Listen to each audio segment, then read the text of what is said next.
How's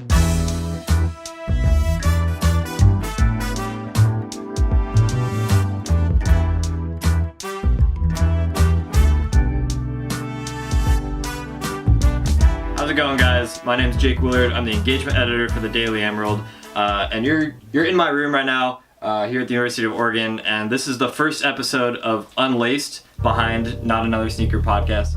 I'm Julian Ossias. I'm from Tampa, Florida, originally from New York. Now I'm out here, a journalism student in the University of Oregon. And my sneaker backstory starts kind of earlier than a lot of people. I got into shoes around 7th grade.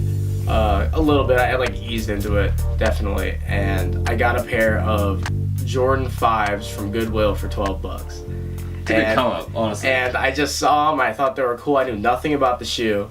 And I knew they were worth something because in Florida everybody wears Jordans. So I kind of looked up how much they were worth and what they were and all that. And I saw that they were $160 pairs of shoes. So I'm like, all right, this is kind of cool. Maybe I can try and find more pairs like this. Probably the biggest sneaker that really got me into it was the Kevin Durant signature line, the Kevin Durant 4, which I don't actually have a pair here. Had a few though. I've had about 5 pairs in my time, and I've traded them or sold them away. And that shoe, the Entourage colorway especially, which was, believe it or not, a Golden State Warriors colorway, well before he was on Golden State. Foreshadowing? A little bit. And that shoe really got me to want retail pairs of shoes.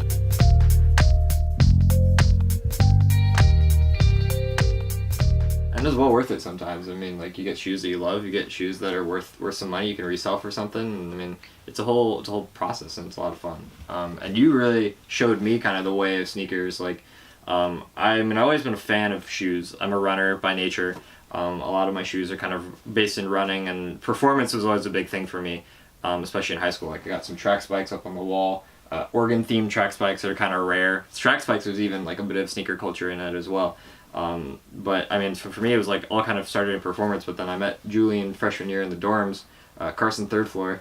That was fun. Shout out Carson. Carson third floor, big time. And so he kind of showed me the way a little bit of sneakers, especially with Jordans and hype Nikes and things like that.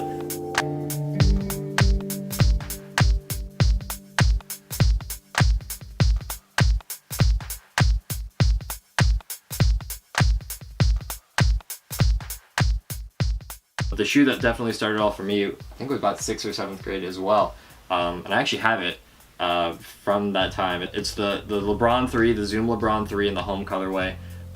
This shoe, I remember I kind of hopped on the LeBron bandwagon right around his second shoe, I think.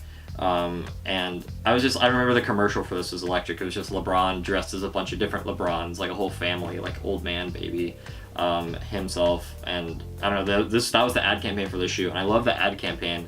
And I was just this shoe actually is really cool. It looked good. And so I really wanted to play basketball in when it came out. And so my parents actually bought them for me. I remember we went to the mall and hunted for them for a while, and they didn't have them in stock, so we bought them online. But little baby kid LeBron 3s, and I hooped in them and I wore the crap out of them. This is my favorite pair of sneakers that I have in my collection currently. That favorite kind of changes a lot, but since I've gotten these, it's been a pretty consistent with this. There's a good message behind these too. Yeah, so this is the Jordan 11 Low suede Derek Jeters. And so this shoe Jeter is a Jordan guy. He has been for a long time. He would wear Jordan cleats specifically made for him, batting gloves, that type of stuff when he played with the Yankees. And I'm a really big Yankee fan, pretty much diehard. That's my favorite team of all sports. And I'm a sports guy. So this is a really important shoe to me because Derek Jeter is. I've written 3 papers in my life about how who's your hero and stuff like that you have to do in elementary, middle, and high school, and they were all about Derek Jeter and about how he had the story that was just very reminiscent of what the American dream type stuff. Yeah. I mean, he didn't come up in a great with a wealthy family or anything like that, but he wanted to play baseball. He was a Yankee fan growing up, and he got to play his whole career with the Yankees. His number's going to be retired. And so just this shoe just means a lot because I mean, I got to see his whole career, even though I was a young kid at the beginning. And to have a shoe that is made by him, it just represents so much. I mean, it has his number on the back right here, number 2, and right here on the tongue it says respect with a 2 in it. And that's just because during his last season there was a whole Jordan campaign with the respect the captain, because it seemed like everybody had this profound respect for Derek Jeter, even though you might have been like a Red Sox fan or even me as a Giants fan, like I respected the crap out of Derek Jeter. Yeah, and so this shoe just means a lot to me.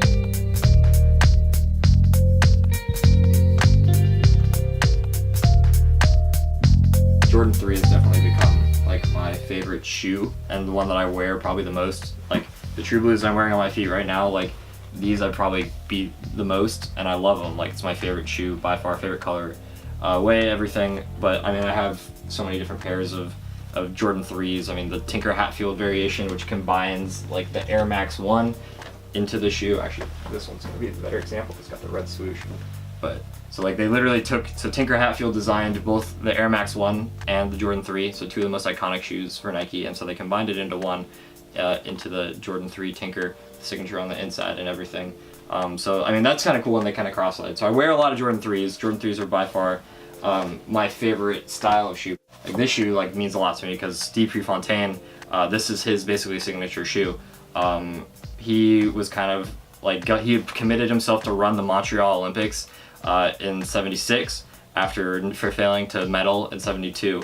And so Nike and Bill Bowerman made this shoe for Steve Prefontaine. It's called the Pre-Montreal Racer. And he died shortly before this shoe released. And so this shoe kind of represents the dream of what Steve Prefontaine wanted to accomplish and the tragedy that he wasn't able to do it. And so this shoe means a lot because it's a performance running shoe, but it looks lifestyle-esque now. I mean, just super quality, like the suede on it, like it's super nice. And I don't know, this shoe means a lot to me as a runner because Steve Prefontaine is always going to be the icon. So like running stories for me and history behind shoes are big. But definitely like the running performance and the running history or styles that I find myself coming to the most.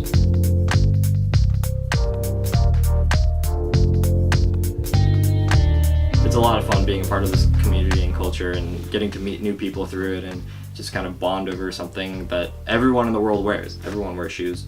And so it's just really cool to like find the meaning in that and really bond over it. So. All right, thank you guys so much for watching our first episode of Unlaced. I'm Julian, this is Jake. We are from Not Another Sneaker Podcast from the Emerald Podcast Network. Please check us out. We have episodes that come out every Friday. Make sure to check that out. I hope you liked this episode, and if you did, there should be more in the future. Yeah, thanks for joining, and we'll catch you on release day.